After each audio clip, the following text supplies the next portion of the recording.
बहुत सारे क्वेश्चंस हैं यार, मतलब बहुत कुछ जानना चाहते हो आप लोग मेरी लाइफ के बारे में। मेरा रिलेशनशिप स्टेटस बहुत सारे लोग जानना चाहते हैं। Are you single, you have any BF, when you are getting married. आज ये रिवील कर ही देती हूँ। Your age, your age, your age. Age नहीं पूछी जाती लड़कियों से। तो यूट्यूब इनकम दिन पे देख रहे हो वो मतलब जनवरी की ऑन गोइंग है। चलो गाइस लेट्स स्टार्ट।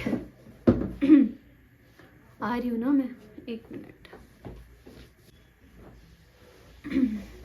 ऐसे बैठूं कि ऐसे बैठूं? वैसे तो मैंने पूरा कैमरा सेट किया हुआ है। तो hello hello hello hello guys, welcome और welcome back to my YouTube channel. तो मोस्ट अवेटेड वीडियो आज मैं बनाने वाली हूँ फाइनली, इतने टाइम बाद बोल बोल के कि मैं क्वेश्चन एंड आंसर वीडियो बनाऊंगी। ऐसे करते करते ना मतलब मेरे को टाइम नहीं लग पा रहा था या फिर मैं खुद ही मैनेज नहीं कर पा रही थी चीज़ों को। तो फाइनली आज मैंने डिसाइड किया है कि मैं आज क्वेश्चन एंड आंसर वीडियो बनाने वाली हूँ। 2025 की पहली वीडियो और मेरी लाइफ की भी पहली वीडियो है, क्योंकि मैंने हमेशा से सोचा था, जो मैंने आपको बहुत बार बोल दिया कि 10K सब्सक्राइबर होने के बाद मैं शूट करने वाली हूँ। तो मैं थोड़ी सी नर्वस भी हूँ, ऐसा लग रहा है कि मैं अपना वाइबा दे रही हूँ। आप सब ने मुझसे क्वेश्चन पूछे और मैं वाइबा दे रही हूँ। यार मुझे ना इतना एक्सपेक्टेड नहीं था। मुझे यूट्यूब में भी मैं थोड़ा ज़्यादा आगे हो रही हूँ कैमरे में, ऐसे रहती हूँ। हाँ मैंने यूट्यूब पे भी कम्युनिटी पे पोस्ट किया था, तो वहाँ पे भी मुझे बहुत सारे क्वेश्चंस आए। और मैंने इंस्टाग्राम पे भी किया था, वहाँ पे भी बहुत सारे क्वेश्चन आए। तो मुझे बहुत खुशी हुई कि लोग मेरे बारे में, मतलब आप सब मेरे बारे में, मेरी फैमिली के बारे में और भी बहुत सारी चीज़ों के बारे में जानना चाहते हो जो मुझसे रिलेटेड है। तो मुझे बहुत अच्छा लगा। तो फाइनली आ गई हूँ आपके क्वेश्चन के रिप्लाई देने। मतलब आप सब क्यूरियस है मेरे रिलेशनशिप स्टेटस क्या है, और मतलब कि मेरी क्वालिफ़िकेशन क्या है, मैंने कोई जॉब की है या नहीं। सबसे ज़्यादा जो मुझे क्वेश्चन पूछा गया वो है मेरी YT की इनकम, यूट्यूब से इनकम कितनी आ रही है, फर्स्ट इनकम कितनी आई, क्योंकि मैंने वो फर्स्ट इनकम वाली वीडियो डाली थी। वो मेरा फ़ोन तो यहाँ पे लगा हुआ है, तो इसलिए मेरे पास और कोई ऑप्शन नहीं था। मैंने ना लैपटॉप रख लिया। लैपटॉप में मेरे पास सारे क्वेश्चन वगैरह मैं देख लूँगी। तो सबसे पहले हम स्टार्ट करेंगे, जो यूट्यूब पे क्वेश्चन पूछे गए थे मैं उसका आंसर दूंगी, क्योंकि सबसे पहले मैंने कम्युनिटी पे यूट्यूब पे ही पोस्ट किया था, फिर इंस्टाग्राम वाले क्वेश्चन भी, और बहुत सारे क्वेश्चंस हैं यार, मतलब बहुत कुछ जानना चाहते हो आप लोग मेरी लाइफ के बारे में। तो सबसे पहले यूट्यूब पे मेरे को ऑलमोस्ट 26 कमेंट्स हैं, और इंस्टाग्राम पे भी बहुत ज़्यादा अराउंड 40-50 कमेंट्स हैं, मतलब comments in the sense questions हैं। तो सबसे पहले मैं सबका नाम लेके बोलती जाऊंगी जिसने जो भी पूछा हुआ है। सबसे पहले मुझे @मनन शर्मा 1706 करके उनका क्वेश्चन है। उन्होंने लिखा है, hi congratulations for 10K। Thank you Manan, thank you so much. From where you complete your schooling and college, your age and aim of life. Okay, तो मेरी जो स्कूलिंग और कॉलेज के बारे में पूछा है, और मेरी एज के बारे में तो मेरे को बहुत ज़्यादा क्वेश्चन है। Your age, your age, your as. तो आप लोग भी गेस कर सकते हो मेरी एज, पर मैं इसमें बता ही दूंगी, गेस वाला गेम नहीं चल रहा है। तो सबसे पहले मेरा नाम तो आप सबको पता है, कनुरिया शर्मा, ठीक है। जो कॉमन क्वेश्चन है ना मैं बीच में लेती जाऊँगी। तो सबसे पहले मेरा नाम सबको पता है, कनुरिया शर्मा। उसके बाद एज नहीं पूछी जाती लड़कियों से। पर कुछ नहीं है ऐसा। मैं 2000 बॉर्न हूँ, 23 प्लस हूँ। 23 प्लस हूँ कि 24 प्लस हूँ? 24 प्लस हूँ, 25 रनिंग। पता नहीं, आप हिसाब लगा लो। मैं 2000 की हूँ। तो फिर उनका फर्स्ट क्वेश्चन था, from where you complete your schooling and college. मेरी स्कूलिंग जो हुई है, जैसे कि हम लोग गांव से हैं, तो मेरा नर्सरी और LKG वहीं से हुआ था, हमारे गांव से। आपने वीडियोस वगैरह भी देखी होंगी वहाँ की। फिर उसके बाद नर्सरी मेरा वहाँ पे हुआ था मेरे गांव में। फिर LKG UKG फर्स्ट सेकंड मेरा हुआ है यहाँ पे गैलेक्सी एकेडमी, रियासी में ही एक एकेडमी थी, वहाँ से। फिर उसके बाद 3rd से लेकर 12th तक मेरा हुआ है KV में। बहुत सारे यहाँ के रियासी के लोकल हैं, उनको सबको पता है। 3rd से लेकर 12th तक KV ज्योतिपुरम में हम जाते थे, तो बहुत सारी मेमोरीज है वहाँ पे। तो मतलब ये क्यों ही बता रही हूँ। हाँ, मेरी स्कूलिंग हुई है 12th तक KV से, और कॉलेज हुआ है मेरा उसके बाद। मैं 12th करने के बाद में मैंने ग्रेजुएशन करी हुई है। ग्रेजुएशन मैंने करी है दिल्ली यूनिवर्सिटी से, तो 3 साल वहाँ पे लगाए हैं मैंने। फिर आगे ना बीच बीच में मैं स्टोरी भी बताऊंगी, क्या हुआ, कैसे कैसे मेरी जर्नी हुई। पर लेकिन जस्ट मैं अभी जो क्वेश्चन पूछे हैं वो बताती हूँ। बाकी उसके बाद आया है पारस कश्यप का, very beautiful Kanuriya ji, thank you so much. कोई मेरी तारीफ़ करता है तो मुझे बहुत खुशी होती है, मैं सारे कमेंट्स पढ़ती हूँ। फिर उसके बाद है चेतना कुंजर। चेतना, आई डोंट नो मैं आपका आगे वाला सरनेम गलत ले रही हूँ या नहीं, बट आपके मैं बहुत सारे कमेंट्स देखती हूँ। मैं आपको थैंक यू करना चाहती हूँ वीडियो में। आप बहुत ज़्यादा मुझे फॉलो करते हो, दीदी को भी, और इतने प्यारे प्यारे कमेंट करते हो तो उसके लिए थैंक यू। बट आपने एक ही कमेंट में इतने सारे क्वेश्चन पूछे हैं चेतना ने। Your age, marks in boards, your qualification, your parents occupation, your relationship status, marriage plans, your brother occupation, income from YouTube and Instagram, Priya didis qualification, most naughty sibling. सारे question आपने एक ही comment में पूछ लिए हैं, गुड वन। तो सबसे पहले एज मैंने आपको बता दी है, शायद 24 प्लस है, 25 रनिंग है। तो मार्क्स इन बोर्ड्स, ओके, तो हमारे यहाँ पे 8th में तो बोर्ड होता नहीं था केवी में, तो 10th में मेरी 9 CGPA आई थी और 12th में 92.4%। फिर उसके बाद है योर क्वालिफ़िकेशन। तो मेरी क्वालिफ़िकेशन ये है कि मैंने मास्टर्स करी हुई है अभी जस्ट, मेरी प्रिया दी की शादी के 2 महीने पहले मेरी मास्टर्स कंप्लीट हुई है। तो MA इन इंग्लिश करी हुई है मैंने, और उससे पहले BA history plus political science में की थी दिल्ली यूनिवर्सिटी से। फिर उसके बाद कोरोना हो गया था तो मुझे इतना वहाँ पे रहने का मौका नहीं मिला। फिर मैं उसके बाद मतलब ग्रेजुएशन के बाद वहाँ पे कंटिन्यू का सोच रही थी कि मैं जॉब वगैरह कंटिन्यू करूँगी, लेकिन फिर मैं यहाँ पे आ गई और डिस्टेंस में मैंने मास्टर्स में एडमिशन ले ली जम्मू यूनिवर्सिटी में। फिर उसके बाद marriage plan, your relationship status. मेरा रिलेशनशिप स्टेटस बहुत सारे लोग जानना चाहते हैं, तो इस पर भी हम बात करेंगे, वीडियो में बने रहना। और मैरिज प्लान्स के बारे में भी हम बात करेंगे। पहले छोटे छोटे क्वेश्चन है, मैं उनके बारे में रिप्लाई दे देती हूँ। इनकम फ्रॉम यूट्यूब, ये भी एक बड़ा टॉपिक है, इसके बारे में बाद में बात करेंगे। और प्रिया दीदीज क्वालिफिकेशन, तो प्रिया दीदी ने क्या किया है, प्रिया दीदी ने पहले प्रिया दीदी की स्कूलिंग 12th तक केवी से हुई है। फिर उसके बाद में प्रिया दीदी ने जम्मू यूनिवर्सिटी परेड कॉलेज से ग्रेजुएशन करी हुई है। ग्रेजुएशन करने के उन्होंने BSc करी हुई है। फिर उसके बाद उन्होंने MSc करी है जूलॉजी में। फिर उसके बाद उन्होंने B.Ed करी हुई है। प्रिया दी बहुत पढ़ी हुई है यार। तो फिर मोस्ट नॉटी सिबलिंग, मुझे लगता है हम तीनों में से तो सबसे ज़्यादा नॉटी मैं ही हूँ, क्योंकि सबसे ज़्यादा घर में शरारती वाली हरकतें मैं ही करती हूँ, मतलब ऐसे कुत्ते लेना टाइप, बाकी वैसा कुछ नहीं है, मैं बहुत मतलब शरीफ लड़की हूँ। फिर उसके बाद है सत्यम शर्मा। सत्यम शर्मा, हेलो दी, firstly congratulation for 10K subscriber. My question is कि आप प्रिया दीदी को शादी के बाद मिस करते हो? By the way I am your neighbour के जस्ट ओके हेलो, कैसे हो? मैंने आपको पहचान लिया। हाँ, थैंक यू सो मच। आप प्रिया दीदी को शादी के बाद मिस करते हो? यार ऑब्वियस है, सबको पता है, आप सबको भी पता है मैं प्रिया दीदी को बहुत ज़्यादा मिस करती हूँ। कितने दिन तो मैं ऐसे डिप्रेशन में रही थी, मैंने कहा यार क्यों अलग होना पड़ता है यार, क्यों हम साथ में ही क्यों रहे, अगर अलग होना था। मतलब मैं इतने दिन सिर्फ रोती रहती थी। अब थोड़ा बंदा यूज टू हो जाता है, बट फिर भी याद बहुत आती है। बट इतना अच्छा है कि प्रिया दीदी पास में, तो हम हमेशा मिलते रहते, तो मतलब इतना ठीक लगता है, मतलब मिलते ही रहते हैं हम, मतलब ऐसा कोई दिन नहीं होता, एक दिन होगा नहीं मिलेंगे पर सेकंड डे ज़रूर मिलेंगे, तो हम मिलते रहते हैं। फिर उसके बाद है ठाकुर व्लॉग्स 1996, आपका चैनल मोनेटाइज कब हुआ था? मेरा चैनल मोनेटाइज हुआ था लास्ट ईयर फैब में, आई थिंक फैब 2023 में मेरा चैनल मोनेटाइज हो गया था। उसके बाद मेरे को एड्स वगैरह आने स्टार्ट हो गई थी और मेरी जो इनकम थी वो ऐड होने स्टार्ट हो गई थी। फिर दिया शर्मा, आपकी qualification, college, also age and शादी कब करे हो? By the way lots of love from Jammu. Hi Diya, मेरी क्वालिफिकेशन जैसे कि मैंने आपको बताया कि अभी मैंने मास्टर्स कंप्लीट करी हुई है और कॉलेज जम्मू यूनिवर्सिटी से कर रही हूँ। पहले मेरा दिल्ली यूनिवर्सिटी में आर्यभट्ट कॉलेज था। एंड एज के बारे में तो सब पता नहीं क्यों ही पूछ रहे हैं। हाँ यार, बुढ़ी हो गई हूँ मैं, बड़ी हो गई हूँ यार, एंड मुझे बिलीव नहीं होता यार 24 प्लस हो गई हूँ मैं। एंड शादी कब कर रहे हो? By the way lots of love from Jammu.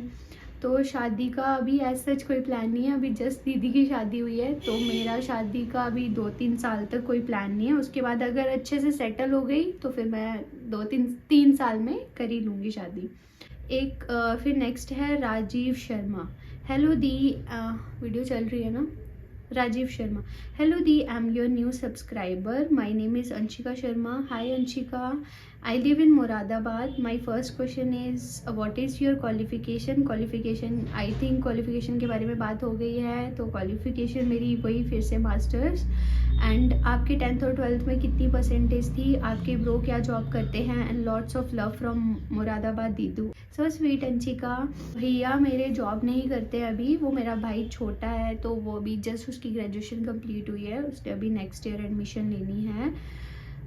फिर है ASBAN Bandra blogs, I don't know मैं कैसे इसको प्रोनाउंस कर रही हूँ। It's so beautiful, thank you. Surabhi Thakur, how much you have first YouTube income के बारे में मैं बताऊंगी, बहुत ज़्यादा मेरे को क्वेश्चन थे। How much you earn from YouTube, बंधु करके हैं 780 उन्होंने पूछा है। और Vishal Thakur, meaning of your name. भाई मुझे भी अपने नाम का मतलब नहीं पता, बस ये पता है कि मेरा नाम थोड़ा सा यूनिक है। And Tanu Kumari 4464, have you ever done facial in your face? हाँ, मैंने बहुत बार फेशियल किया है, क्योंकि मेरे पास स्किन केयर प्रोडक्ट्स घर पे ही हैं, तो फिर मैं वही प्रोडक्ट्स यूज़ करती हूँ आर्टिस्टी के। तो मैं हर 15 दिन में, मतलब अब तो मैंने काफ़ी टाइम से नहीं किया, बट पहले मतलब 15 to 20 डेज़ के अंदर अंदर मैं फेशियल कर लेती हूँ खुद ही। सुरभि ठाकुर, हाँ सुरभि ठाकुर ने एक और क्वेश्चन पूछा है, शायद पहले भी उन्होंने पूछा था। हैव यू एवर, नहीं, how much you earn from YouTube. So आपकी इतनी ग्लोइंग स्किन का राज क्या है? आप सबको लग रहा होगा यूट्यूब वाला ये आगे आगे लेके जा रही है, तो मैं पहले ही बता देती हूँ, कोई बात नहीं, क्योंकि आपको भी मैं इतना बोर नहीं करूँगी और आगे लेके नहीं जाऊँगी। तो यूट्यूब इनकम जो है मेरी, अभी आप स्क्रीन पे देख रहे हो, वो मतलब जनवरी की ऑन गोइंग है, लेकिन जो मुझे दिसंबर में इनकम आई है वो भी मैं आपको बताती हूँ। मेरी यूट्यूब इनकम कितनी है? मेरी यूट्यूब इनकम का मतलब, मेरा चैनल मोनेटाइज हो गया था लास्ट ईयर फेब में, पर आपको फर्स्ट इनकम के लिए ना एक क्राइटेरिया होता है $100। तो आपको $100 मतलब आपको कंप्लीट करने पड़ते हैं। जैसे आपके $100 कंप्लीट होते हैं, फिर आपको जो है आपकी फ़र्स्ट पेमेंट आती है। तो मेरे को फ़र्स्ट जो मतलब इतना इजी भी नहीं होता है, बट इतना मुश्किल भी नहीं है। आपको डेली कंसिस्टेंट रहना पड़ता है, कंटेंट डालते रहो। तो मेरे को वही था कि मेरे को मतलब ये नहीं पता कि मुझे एग्जैक्ट इनकम बताते कि नहीं, क्योंकि मैंने भी वीडियोस में देखा है तो सभी ना एग्जैक्ट इनकम नहीं बताते। मुझे नहीं पता क्यों नहीं बताते, तो अभी मुझे इसके टर्म्स एंड वो नहीं पता है, बट इतना मैं आपको श्योर कर देती हूँ, जब मेरे $100 से ऊपर बन गए थे ना, तो फिर मेरे को फर्स्ट इनकम आ गई थी। तो आप उसको कन्वर्ट कर सकते हो, $100 मतलब 85 to 90 मतलब 8500 to 9000 के करीब होते हैं। तो जो आपकी फ़र्स्ट पेमेंट होती है वो इतनी आती है, पर डिपेंड करता है, 100 से ऊपर भी आपके जमा हो सकते हैं, मतलब है ना, जैसे भी आपके बन जाते हैं तो फिर आपको फर्स्ट पेमेंट आ जाती है। मतलब हर महीने आपको 21 से 27 के बीच में पेमेंट आती है, और जो आपकी पेमेंट पूरे महीने की बनी होती है वो नेक्स्ट मंथ 2 या 3 को डाटा पूरा बनता है। तो अगर आपके $100 महीने के मतलब मिड में भी हो गए हैं, बट वो फिर भी जमा होते रहेंगे, और आपके जब 4 या 5 आएगा नेक्स्ट मंथ, अगर आपके $200 भी बने होंगे, फिर आपको पेमेंट आएगी। तो डिपेंड करता है, बस $100 से ऊपर होने चाहिए। तो हर बार यही क्राइटेरिया रहेगा, $100 से ऊपर ही होना चाहिए, फिर ये आप निकाल सकते हो। तो ये जो मेरी जनवरी की है जो देख रहे हो आप, वो भी ऑन गोइंग चल रही है। तो ये था यूट्यूब इनकम का। तो जब चैनल आपका मोनेटाइज हो जाता है, जब एड्स वगैरह आने लगती हैं, तो एड्स के पैसे जो पहले यूट्यूब ले रहा होता है, फिर आपके अकाउंट में, एडसन अकाउंट में ऐड होता रहता है। मैं उसके लिए अलग से भी वीडियो आपको दिखाऊंगी, एडसन को कैसे अप्रूव करना है, मोनेटाइज कैसे होता है चैनल, और ये सब कुछ भी आपको बताऊंगी। तो ये बहुत सारा मतलब क्वेश्चन था कि आप यूट्यूब से कितना अर्न कर रहे हो, तो ये सबके लिए उसका आंसर था। तो फिर है दक्ष शर्मा। वीडियो ज़्यादा लंबी तो नहीं हो रही है, पर यार क्वेश्चन ही बहुत ज़्यादा है। दक्ष शर्मा, आपकी इतनी ग्लोइंग स्किन का राज क्या है? पता नहीं यार बहुत ज़्यादा खुश रहती हूँ ना। नहीं यार, मेरी स्किन मतलब मेरी स्किन ने जितना कुछ देखा हुआ है ना, मैं बता नहीं सकती। जो मेरे साथ के स्कूल में पढ़ते थे एंड कॉलेज में, उन सबको पता है कि मेरे स्किन में इतने पिंपल्स थे ना, इतने, बाय गॉड इतने, मुझे ऐसा लगता है कि किसी को ज़िंदगी में नहीं होंगे। और मेरी स्किन मतलब इतनी ज़्यादा ख़राब थी ना, बहुत, मतलब 11th में मुझे स्टार्ट हुए थे और इतने ज़्यादा मेरी अब जाके थोड़ी ग्लोइंग हुई है। क्यों? क्योंकि मैं बहुत ज़्यादा स्किन केयर करती हूँ। मैं आपको स्किन केयर रूटीन भी बताऊंगी। मेरे पास आर्टिस्टी के प्रोडक्ट्स हैं। प्रोडक्ट्स अगर यहाँ पड़े होंगे ना, अभी बाकी तो शायद वॉशरूम और नीचे होंगे। ये है, मैं पहले क्लिनजर यूज़ करती हूँ। मेरा कैमरा तो नहीं हिल गया? तो सबसे पहले मैं क्लिनजर यूज़ करती हूँ आर्टिस्टी का, क्योंकि मेरे पास एक और क्वेश्चन है कि स्किन केयर रूटीन बताओ। तो सबसे पहले मैं क्लिनजर यूज़ करती हूँ आर्टिस्टी का।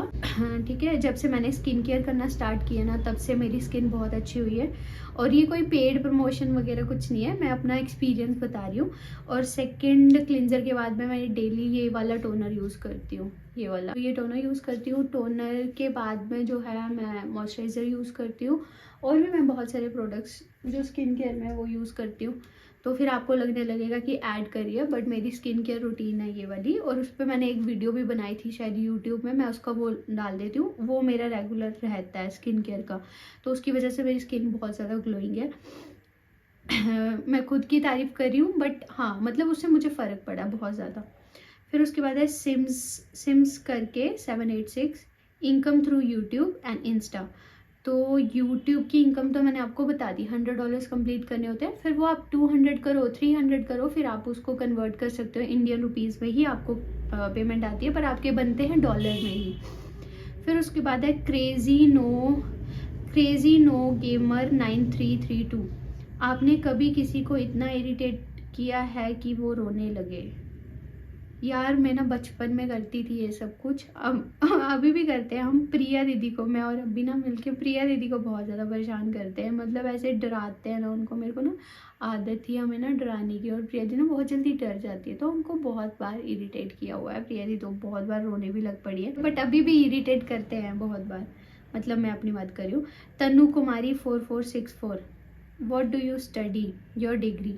दीक्षा, have you ever did any job your study stream? And Priya दीदी ऑल्सो। दीक्षा पूछ रहे हैं कि आपने कभी जॉब करी हुई है? तो हाँ, जब मैं दिल्ली यूनिवर्सिटी से आ गई थी, तो पहले तो मेरा यही प्लान था कि मैं वहीं पर कंटिन्यू करूँगी जॉब, लेकिन फिर मैं घर आ गई थी। और क्योंकि उस टाइम शायद कोरोना का टाइम था, नहीं कोरोना ख़त्म भी हो गया था, बट मैं घर आ गई थी।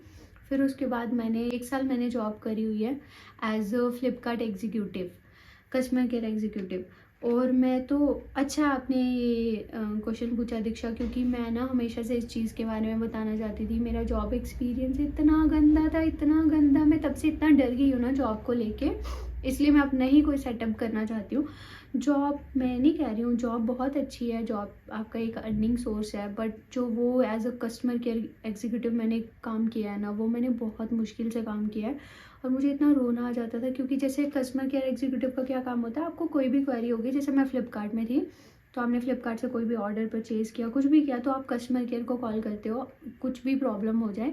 तो आप जैसे कस्टमर केयर पे गुस्सा करते हो ना बहुत ज़्यादा, कि आपको पता नहीं है मेरा प्रोडक्ट नहीं आया या कुछ भी है, लोग तो इतना अब्यूज़ करते थे, इतना अब्यूज़, मेरा पूरा दिन इतना बेकार जाता था और मैं इतना रोती थी, मैं आपको बता नहीं सकती। तो वो मेरा एक्सपीरियंस सबसे वर्स्ट एक्सपीरियंस था, मेरी पूरी लाइफ का इतना वर्स्ट एक्सपीरियंस था वो। मतलब कि रात में भी शिफ्ट करो, डे में भी, जब आपको शिफ्ट लगाते हैं, और जो आपके सीनियर्स होते हैं वो आपको इतना प्रेशर देते हैं कि आप जब, एक बात मैं सबको बताना चाहती हूँ, जब आप कस्टमर केयर से बात करते हो ना, आप प्लीज़ बहुत प्यार से उनसे बात करो, क्योंकि उनकी कोई गलती नहीं होती, कंपनी की गलती है। डिलीवरी एजेंट से उनका कोई कांटेक्ट नहीं, मतलब हम पे किसी चीज़ का कोई, मतलब हमें किसी चीज़ का एक्सेस नहीं दिया होता, हमें सिर्फ इसलिए बिठाया होता है कि हम, कस्टमर हमें सुना सकें, बस दैट्स ऑल। हम मतलब आपकी क्वेरी को सॉल्व कर सकते हैं, मतलब सिर्फ एक्सलेट कर सकते हैं, आपका इशू बता सकते हैं, बट आगे टीम पे ही डिपेंड करता है। तो वो बहुत वर्स्ट मेरा एक्सपीरियंस था, क्योंकि हमारे हाथ में कुछ नहीं होता, हम डिलीवरी एजेंट से बात नहीं कर सकते। अगर आपका प्रोडक्ट डिले होगा, बस डिले इन डिलीवरी करके लिख देंगे कि कस्टमर ने इसलिए कॉल की थी। और सीनियर, और जब हम लास्ट में पिच करते हैं कि आप मतलब कि क्या बोलते हैं, रेटिंग लेने के लिए हम बोलते हैं ना कि कॉल के बाद में आपको एक मैसेज आएगा, तो आप ज़रूर उनको रेटिंग दिया करो, क्योंकि उनकी लाइफ और उनकी जॉब का सवाल होता है। अगर कस्टमर गुस्से में अगर रेटिंग बुरी दे देते हैं तो मतलब कि तुम्हें सीनियर्स इतना डांटते हैं और टारगेट होता है, मतलब बहुत कुछ होता है। मैं थोड़ा सेंटी हो गई हूँ, मैं इस बारे में बात ही नहीं करना चाहती हूँ। हाँ, मैंने जॉब करी हुई है और वो बहुत वर्स्ट एक्सपीरियंस था मेरी लाइफ का। और प्रिया दीदी भी जॉब कर रहे थे अभी, स्कूल में पहले कर रहे थे, अभी भी दूसरे स्कूल में लगे हुए थे। तो अभी शादी की वजह से प्रिया दीदी ने अभी क्विट किया था, बट वो फिर से ज्वाइन कर लेंगे। फिर उसके बाद है तनु कुमारी 4464, योर पेरेंट्स ऑक्यूपेशन। तो मेरे पेरेंट्स, मम्मा पहले सोशल वेलफेयर में थे, आंगनबाड़ी वर्कर थे, और मम्मा ने 24 to 25 ईयर्स, शायद 30 ईयर्स शायद जॉब करी, पर मम्मा ने अभी रिज़ाइन कर दिया है क्योंकि थोड़ा डिफ़िकल्ट हो रहा था। एंड फिर उसके बाद पापा भी पहले श्राइन बोर्ड में थे, लेकिन अभी दोनों मिलके बिज़नेस बिल्ड कर रहे हैं, एमवे बिज़नेस कर रहे हैं। मोस्टली लोग जानते हैं एमवे में है पापा मम्मा। फिर उसके बाद तनु कुमारी ने फिर से पूछा आर यू सिंगल। तो आपको लगेगा ये क्वेश्चन को मैंने पहले भी डिले किया है, तो आप सब मेरा रिलेशनशिप स्टेटस जानना चाहते हो, क्योंकि मेरे को इंस्टाग्राम पे भी बहुत ज़्यादा मैसेज आए और यहाँ पे भी। और तनु कुमारी ने पूछा आर यू सिंगल, और शाई गर्ल ने पूछा you have any BF, and not me NQ60J उन्होंने भी लिखा है कि most important question, you have any BF। सो सभी मेरे रिलेशनशिप स्टेटस के बारे में जानना चाहते हो। Are you single, you have any BF, most important question, are you single when you are getting married. तो बहुत ज़्यादा क्यूरियस हो आप सब इस चीज़ को लेके, और मैं इस चीज़ को आगे कर रही थी आपको ऐसे ही सस्पेंस क्रिएट करने के लिए, ताकि आप आगे तक आओ। आज ये रिवील कर ही देती हूँ। तो हाँ, मैं सिंगल ही हूँ, रेडी टू मिंगल। ऐसे ही मजाक कर रही हूँ, मैं सिंगल ही हूँ अभी। ऐसे मेरा शादी का भी कोई प्लान नहीं है। 2-3 आप सब मैरिज प्लान्स के बारे में भी पूछ रहे थे, तो अभी 2-3 साल तक 2-3 साल मैं मैं मतलब अपने आप को देना चाहती हूँ, और मैं यूट्यूब ग्रो करना चाहती हूँ, और अब मतलब मैं ना इंडिपेंडेंट होना चाहती हूँ शादी से पहले। तो अभी 2-3 साल तक मेरा कोई प्लान नहीं है, लेकिन अगर मेरी शादी होगी और कुछ भी होगा वो तो आप सबको दिखाऊंगी ना। और होपफुली मैं चाहती हूँ मेरी शादी तक मैं इतना अर्न करने लगूँ कि मैं मतलब कि मैं कैमरा ले लूँ, गिम्बल ले लूँ, और भी बहुत सारी चीज़ें ले लूँ। जो मैंने अच्छे इक्विपमेंट सोचे हुए हैं वो सारी चीज़ें मैं ले लूँ, और फिर मतलब प्रोफेशनल ब्लॉगर बन जाऊं, और हर चीज़ जो प्रिया दी की शादी में रह गई है कवर करना, वो मैं कर पाऊँ, है ना। और प्रिया दीदी और जीजू भी तो अब ब्लॉगर बन गए हैं, तो वो भी तो मेरी शादी को कवर करेंगे। फिर है मानवी Sharma, which subject you like the most and exactly which topic. यार मेरे को सबसे ज़्यादा ना, जब मैं 12th में भी थी और ग्रेजुएशन में मैंने हिस्ट्री में करी हुई है, तो मुझे सबसे ज़्यादा हिस्ट्री ना सबसे ज़्यादा मुझे पसंद है। मतलब सारे सब्जेक्ट्स में से मुझे हिस्ट्री में ना बहुत ज़्यादा इंटरेस्ट था। तो यूट्यूब के तो इतने यही क्वेश्चन थे। फिर उसके बाद इंस्टाग्राम पे तो बहुत ज़्यादा क्वेश्चन थे। स्टोरी अनु दीदी एंड ऋषभ जीजू की लव स्टोरी। मेरी फेवरेट बंदी ने कमेंट किया है, Instagram paid collaboration, biggest fair is. Anjusha दी, आपकी शादी में क्यों नहीं आए, आपकी यूट्यूब जर्नी कब स्टार्ट हुई। जीजू हमारे राजपूत हैं